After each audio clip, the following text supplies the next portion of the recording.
Magkano nga ba ang gastos sa maintenance ng ganitong klaseng big bike? At sulit bang magpagawa dito sa kasa as compared sa labas? Tara, samahan niyo ko. Of course, suot mga tayo ng quality gears. Pero wala na tayong jacket na pahatid kasi sobrang init. Okay na to. Cold start yan. Antay na muna natin medyo tumaas yung RPM.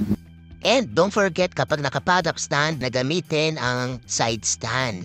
Tapos ikabig pa kaliwa para hindi siya tumumba.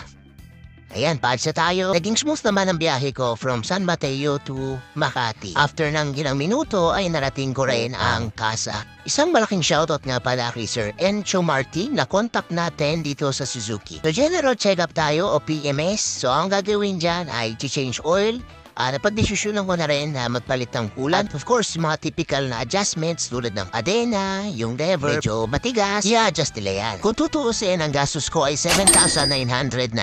Kasama na dito ang coolant, oil filter, fully synthetic oil at labor. But since naka 50% off sila sa labor, 7,045 na lang yung binayaran ko. Masasabi ko na mas mahal talaga dito sa kasa as compared doon sa labas. Pero ang binabayaran mo kasi dito ay yung authentic o legit na mga produkto nila.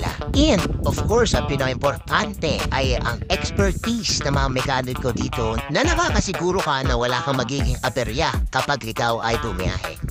Hindi ko alam kung ako lang, pero pag galing ka sa kasa, feeling ko bago yung motorsiklo ko lagi. Anyway, sana marami kayo natutunan. This is Moro Teacher. Ride safely, everyone.